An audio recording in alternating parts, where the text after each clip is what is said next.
Hi and welcome. You're listening to the X22 Report. My name is Dave and this is episode 1579B and today's date is May 29th, 2018 and the title of the episode is Control is the Name of the Game. In the end, who will have the control? Let's get into the economic collapse, political and geopolitical news. Now it seems like the North Korean summit that's going to be held in Singapore, it looks like it is a go as of right now. It looks like the June 12th summit is going to move forward here. And we can see that Washington is preparing for this, and we see North Korea is preparing for this, South Korea is preparing for this. And Kim Jong-un, he has sent one of his top aides to New York to meet with U.S. officials. This is Kim Young-chol. This is the former head of North Korea's spy agency. He is the highest-ranking North Korean official to visit the U.S. since 2000. And we see right now that everything is in motion and the representatives are all preparing for this. And I do believe what's going to happen eventually is that the North and the South, they're going to be unified. The border wall is going to be taken down. The One Belt, One Road is going to be built. We're going to see commerce with China. We're going to see commerce with Russia. And all of this is being done for a specific reason. The entire economic system is breaking down right now. The dollar is dying. The new system, which is most likely going to be China because they have all the manufacturing. They duplicated everything here that we have in the West. They have gold. They've been purchasing a lot of gold. Russia has been purchasing a lot of gold. They've been moving away from the dollar, trading with other countries, not in the dollar. They've been making bilateral trade agreements with many, many different countries, and we can see this is ongoing. They've been preparing for this for quite a while. The only question is, will the central bankers control all of this, or will they break free from the central banking system? And I do believe in the end, that is the plan, to break free from the central banking system, because as we know, Trump has Andrew Jackson hanging on his wall. And yes, I've said that many, many times. The reason why he has this, I think this is the ultimate plan, is to get rid of the central banking system. There is no need for it. There is no reason for it. They do not help the system. They destroy the system to benefit themselves. Now, we see a lot of countries where they are purchasing hardware, and I should say military assets from Russia. And I think this is being done on purpose. And we see India right now. We've also seen many other countries purchasing the S-400 anti-missile defense system.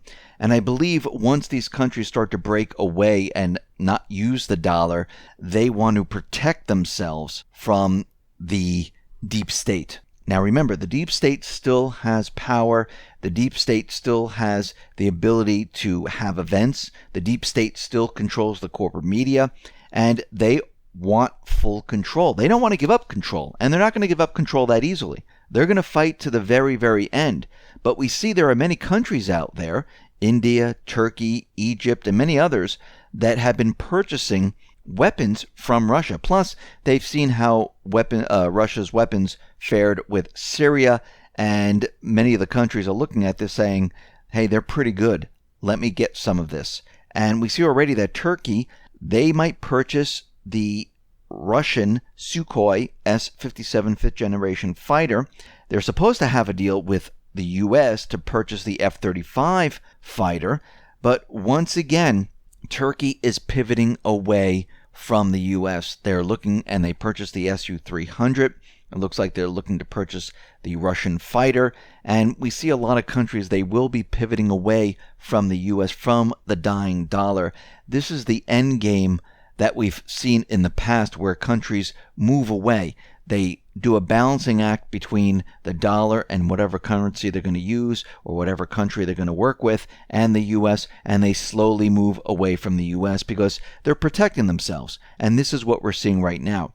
We see out in Syria, the Syrian state-run media, they are accusing the U.S. intelligence agencies of staging fake chemical attacks. And we know this already. We know the white helmets. We know the terrorist groups. They all been staging these chemical attacks. And they're saying that the U.S. intelligence services, they're continuing to organize stage operations with chemical weapons against Syrians. And they're talking about the United Kingdom. They're talking about France. They're talking about the United States. and they have evidence right now of the intelligence agencies staging everything. Actually, they're photographing. They have the evidence of where they are staging all this. Russia, when the false flag chemical attacks took place, they also warned everyone that these were being staged. And we've known this for a very long time, that these chemical weapons attacks, they were complete fake, phony, and false. There were some that were real, but it was the terrorists that were using the sarin gas. It was the terrorists that was using the chlorine gas. And most of the time, the OPCW never inspected these areas because these attacks took place in the terrorist areas, and they couldn't get access. The latest attack took place in a Syrian-Russian-controlled area. That was the big difference this time, where Russia basically took that whole entire area, protected it to make sure the OPCW can come in there, and they even allowed reporters to come into this area to inspect. And most of the reporters there, I would say almost all of them, said they don't see any signs of any chemical attack. They spoke to many people around the area, and that whole narrative that was put forth by the deep state completely fell apart. And that was the big difference this time, that this took place in a Russian-Syrian controlled area. And we see right now that the deep state, the intelligence operatives, they're not going to stop. Remember, they never stop. They always continually push their goal to the very, very end. We see right now, Syria, Russia, they want the foreign troops out of Syria, and the Syrian army, they are now pushing the Turkish troops out of Latakia. They're pushing them north back into Turkey, and it started out as shells being fired back and forth, and this escalated, and now it looks like the Syrian army is now pushing Turkey out of their country. We see U.S., Jordan, they agreed to hold meetings with Russia on the Syrian southern zone of de-escalation. Remember, Lavrov came out and said, listen, we agreed to set up this de-escalation zone in the southern part of Syria because eventually what was going to happen is the foreign troops were going to leave Syria. And yes, this is still on schedule. The troops will be leaving Syria. Now, this is the plan. Can anything else happen? Of course. Plans always change, but this is the plan, and it seems like it's moving forward. And this is why Putin came out and said all foreign troops must leave, including Iran. And of course, this is the last piece of the puzzle of why the deep state is staying in there, because they're saying Iran is in there. If you remove Iran, guess what? There is no reason for the troops to stay in there. And this is what the deep state has been using for a very long time. If we go back to 2013, 2014, when we had the chemical weapons attack in Syria, and Putin came out and said, listen, instead of invading, because remember, the fleet was there in the Mediterranean, they were ready to go in there to bomb. Obama said they crossed a red line, and Putin came out and said, listen, if Assad gets rid of the chemical weapons, will you be okay with this? Now, basically what was happening at that time is the U.S., the deep state, they were losing traction on the story. They were losing the narrative of the story because investigations have found out that the shells were fired from the rebel area, the moderate rebels. It was not fired from the Assad controlled areas, and the story started to fall apart. So they went along with Putin's plan, and basically he stopped the entire U.S. force from going into Syria. But again, this didn't stop the deep state. They just regrouped and tried again. And eventually, with Obama in office, they did get U.S. troops in Syria. They were able to fly missions in Syria, bombing and allowing the Islamic State to gain additional ground. All they did was create another terrorist group, have them flood into Iraq, then into Syria. And we see right now that everything has completely changed. The Islamic State is beaten. Al-Qaeda, pretty much gone. Al-Nusra, pretty much gone. The moderate rebels being bussed out of the country. And we see that the Syrian armed forces are ready to mount a major offensive in the southern part of Syria. This is in the provinces of Dara.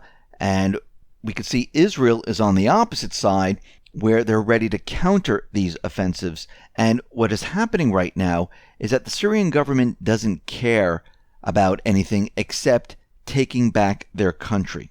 And it was taken from them and they want it back. Just like the northern part, Turkey took part of it.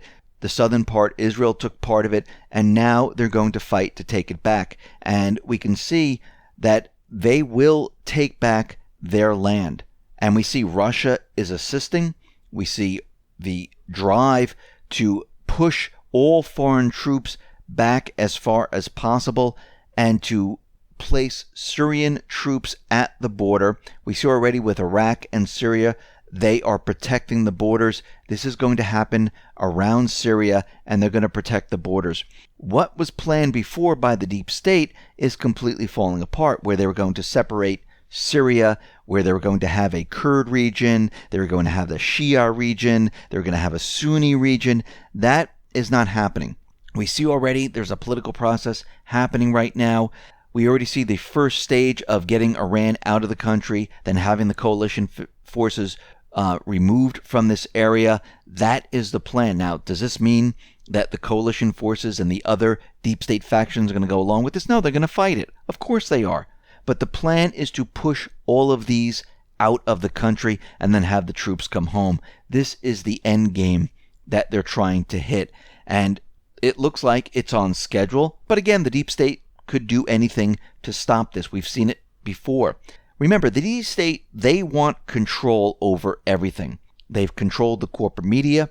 They've controlled Facebook. They control YouTube. They control, all these different platforms. Yes, it's a little difficult to shut things down completely because we still have the Constitution. We still have the Bill of Rights.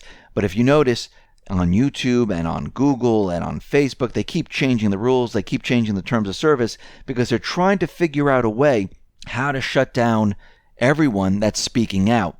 They're arresting people now, just like Tommy Robinson in the UK. They're doing whatever they possibly can to shut down anyone that speaks out. And if you go back in time, this has been tried before. I mean, they just burned books. They said, listen, we don't want you to see this, so we're just going to burn it. But people always find a way around this. And again, this is all about control. Who is going to control the narrative? Who is going to control what is being said out there? And again, we have voices coming out from all different areas, countering what the corporate media is saying, countering what the intelligence agencies are saying, countering what the deep state is saying, and they always try to fight back. And this is why they came out with fake news, and this is why it was kind of turned around on them, where they tried to use it to say, oh, all those alternative media stations, they're all completely fake, phony, and false, and we're going to, put up fact checkers and all these other things. But that kind of failed. The people will decide what is true and what is not. If you don't believe something's true, don't listen. If you believe it's true, then listen, do some research, and everyone's going to have their own opinions. That's great. That's making you think. That's making you say, well, wait a minute, why is this true? Why isn't that true? Everyone should be doing this. And we see right now, the name of the game is control. And this is what the deep state has wanted from the very beginning. This is what the central bankers wanted from the very beginning. And if you really think about it, they wanted a one world government. They wanted a one currency that was centralized, that they controlled, so they can control the world. That was their end game here. And right now, with having all these different countries, their system is decentralized. They don't like this. And countries will eventually break away from their system. There are some countries that want to break away and have broken away. And they're using different currencies and bypassing the dollar. That's a decentralized system. Having all these countries out there is a decentralized system. They don't like it because each country can decide on their own what they want to do. This is why they created the euro, because they wanted to centralize Europe.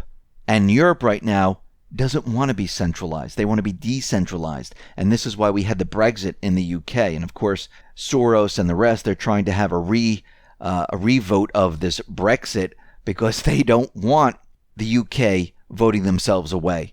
They don't want a decentralized system. And that's the important part about this, is a decentralized system makes it very hard for the central bankers to maintain control.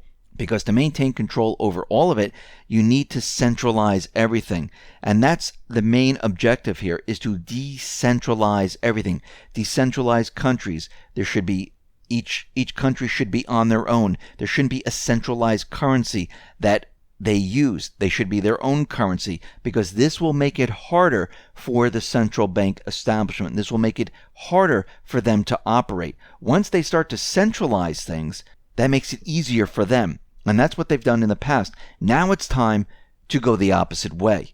It's time to decentralize, to make them lose control, and we the people gain control back. And they tried to basically centralize everything with refugees going into all these different countries, trying to blend everything, and the countries fought back. They didn't want this to happen because they didn't want to be blended. They didn't want to be centralized. And that's what the central bank, that's what the deep state, that's what they've been trying to do for a very long time. They've been trying to centralize everything, even regime change. It is about centralizing their control over those who are running those countries. The TPP was to centralize everything by putting a court system above governments to control everything below them. So the name of the game is control. And we, the people, need to take control back.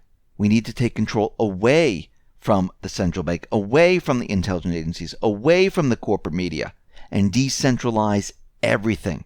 This way you hear voices coming from everywhere, and people can listen to many different things and make their decision. This is why they've been trying to get rid of the alternative media. This is why they've been taking channels down. This is why they give strikes to channels. They're trying everything they possibly can to eliminate the decentralization. So this is where we are. We're at this point where we need to come together as a people, the left, the right, doesn't matter. We need to come together as a people and point to the true enemy. The true enemy is the central bank. The true enemy are those traitors to this country. That's where we need to be pointing. Those are the people who are trying to divide us. Those are the people that want the division amongst the people. Because if you can keep people divided and fighting amongst themselves, guess what? The deep state, the central bank, they have the ability to do whatever they need to do because no one's looking. We're too busy squabbling over trivial matters. And they're in the background, those people behind the curtain, the central banks and the rest, laying down their new plans, preparing to push their agenda. So we as a people, we need to come together, not just here in the U.S., around the world. We need to be united. We need to come together as one to fight the common enemy. Listen, everyone, thanks a lot for listening. Be well, be safe, and especially be prepared. Thanks a lot.